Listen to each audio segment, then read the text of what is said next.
Alright guys, Brian D here from Manila, Philippines again, and this lesson is for week 4, Introduction to Music Production at Coursera.org.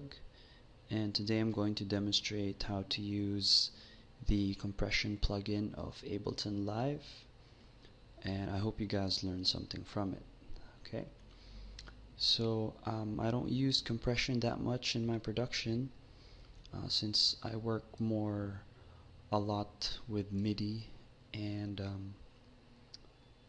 most of the samples I do use are a bit fairly compressed already, and they're very good samples to start with. So, but if you use a lot of if you're into vocals, you record a lot of vocals, and you record live instruments, then compression is always a good thing to learn. In my production, I usually use compression for sidechain compressing things as a musical effect, but in terms of dynamic effect of compression, not so much. But this is how I understand the plugin of Ableton Live's compression plugin. So you open up the browser, you go into audio effects, and then you'll see the compressor right there. We'll just drag in the default preset. Okay, so this is what the compressor looks like in Ableton. It has the 4 basic parameters that you need to know in almost any compressor. So that's your threshold over here. Okay, and you have your ratio down here. For the threshold, just click on the triangle, drag it up and down to adjust the threshold. For the ratio, you can left click it, drag your mouse up to adjust the ratio up, or drag your mouse down to drag the ratio down, or you can simply left click and then type in the number pad. So this is basically a 4:1 ratio, input versus output. Or if you type in 2:1 ratio, input versus output. Okay, and here to the left you have your attack and release settings. So the attack is set to 1 millisecond by default, and the release is set to 20 milliseconds by default. Okay, as for visuals, here in the middle you have your transfer function or your transfer curve. In the horizontal axis it's the input, and then in the vertical axis is the output. Okay, you have your gain reduction meter over here. Excuse me.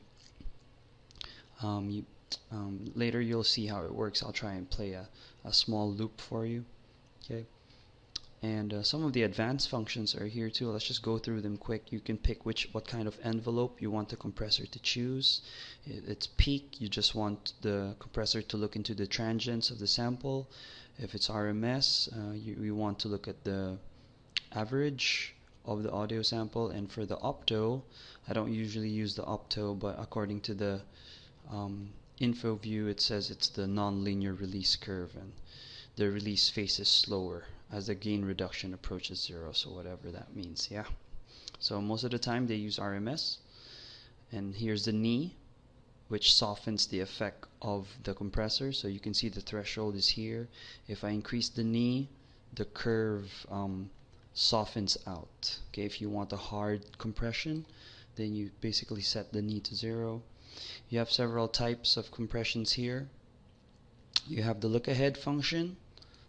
If you want to look ahead into the audio file, and by default the makeup gain is turned on. So this is the auto gain feature, and as you know, when you compress an audio sample, it's only natural that that it gets attenuated. So if you turn on the makeup gain, the compressor will automatically make up for whatever amplitude was lost in the compression. Okay, so basically that's it. Let's try to play the sample, and you guys can hear what happens when I play with the settings.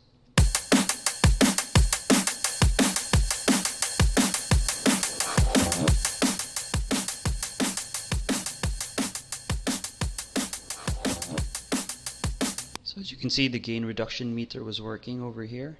Okay, and that's the amount of compression that was being made on the sample. Okay, so I hope you guys learned something from this. See you soon.